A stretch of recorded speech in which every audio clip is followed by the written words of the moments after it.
بدأ معايا كنت بتعب كتير وابتدى مش عارف هقول ايه.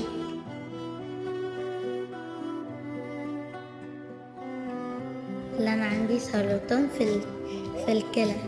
اسمك ايه؟ اسمي جودي. جوجي. هو ايه الحكايه النهارده كلهم جوجي ولا ايه؟ تالت واحده جوجي. ايه؟ همسة. همسه. اسمه همسه حلو، اسمه جوجي انا بحبه جدا. قولي لي سنه كام؟ هخش تانية اعدادي انتي؟ سنة 5. قولي لي بقى انتوا هنا بتعملوا عشان نحتفلوا ايه؟ ونلعبوا شاطره.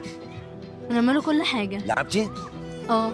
طب وايه مبسوطين النهارده باليوم الجميل ده؟ ايوه. حابين يتكرر تاني؟ اه. مين المسؤول عن الحفله الجميله دي؟ مدام الهام. طيب وعد مني ان شاء الله قدام الكاميرا ان شاء الله انا هعمل ليكم فسحه ونخلي مدام الهام تاخدكم تيجوا تقضوا يوم كده حلو ما قضيتوش في حياتكم قبل كده. اتفقنا؟ حابين تكلموني عن المعاناه اللي انتوا عانيتوها في المرض بتاعكم؟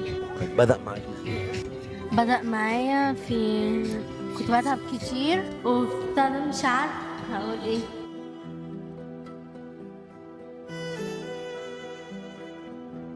سرطان في الدم. في الدم. بتتابعي مع دكتور؟ ايوه. خدتي العلاج بتاعك والحمد لله اتعافيتي ولا لسه؟ لسه. طب هانت شويه وان شاء الله هتبقي زي الفل. ماشي؟ وانتي؟ انا بدأت كانت بطني بتوجعني حبيبي.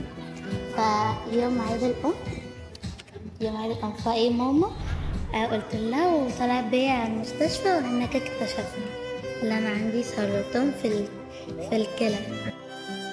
اللي انا عندي سرطان في الكلى عند الغدة الكظرية. عملتي عمليه ولا لسه؟ عملت. شلتي؟ طب الحمد لله دلوقتي في تحسن؟ في ألم بيجيلك في وجع؟ شوية بطني ساعات بتوجعني. الدكتور متابع معاكي وعارفه الدنيا؟ وانتي؟ يا جوجي. وانا برضه. يا جوجي مكسوفه ولا يا جوجي؟ بص كده ليه يا جوجي انا هنا.